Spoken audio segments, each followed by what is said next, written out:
सुबह सुबह होते ही हम निकल गए जनपद की तरफ। तो हमने सुबह पकड़ लिया रिक्शा। रिक्शे में हम बैठ गए हैं। अब हम जा रहे हैं बस स्टॉप। तो रिक्शे वाले भाई साहब ने हमें उतार दिया पहले ही। तो आगे मिलते हैं बस में। तो हम बस में आ गए। हमने पकड़ लिया कनॉट प्लेस की बस। तो हम अब उतरेंगे सीधा सीपी। तो हम उतर गए अब सीपी। गौर से देखिए इस पार्क को। ये वही पार्क है जहाँ टिकटॉक का मुजरा हुआ करता था कुछ टाइम पहले। तो आगे जाके हमें दिख गया हमारा तिरंगा। और फिर हम आगे गए तो हमें कबूतर दिखे। तो हमने उन्हें पहले खिला दिया खाना। और खाना खिला के हम निकल गए मार्केट की तरफ। तो मार्केट में आते ही हमने बाहर देखा पटरियों में जनपद के कि बहुत भीड़ हो रही थी। हमने यहाँ पे प्राइस पूछा तो इन्होंने बताया 800 से 900 रुपये जैकेट के। तो फिर हम आ गए जनपद के अंदर वाली मार्केट में। अंदर आके प्राइस पूछा तो यहाँ तो 1200 से 1300 थे और भी महंगे। तो हमें लग गई भूख।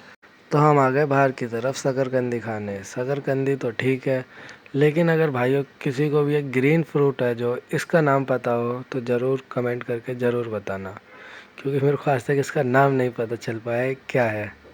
तो भैया ने डाल दी 2 डंडी और एक और प्लेट लगा दी नीचे और हमें पकड़ा दी। खा के हम चल दिए मंदिर की तरफ। मंदिर की तरफ जाते जाते हमें देखी एक कचौड़ी की दुकान। तो हमने सोचा फिर एक प्लेट कचौड़ी ही खा लें।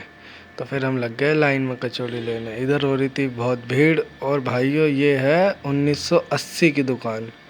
इनकी कचौड़ी भाइयों एक नंबर थी। कचौड़ी लाते लाते हमारा जल गया हाथ। तो फिर हमने खाई कचौड़ी आलू के अचार के साथ। फिर हमने रास्ते में फिर पी ली एक चाय और फिर हम निकल दिया आगे की तरफ। आगे जाके हमें दिखे एक इमली वाले भैया। तो हमने सोचा फिर अपने बचपन की यादें ताज़ा ही कर लें।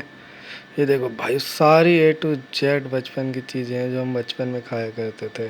तो भैया से चांद सितारा लेके हम निकल गए आगे की तरफ। तो भाइयों आज के ब्लॉग यहीं पे ख़त्म करते हैं। मिलते हैं नेक्स्ट ब्लॉग में। Bye bye.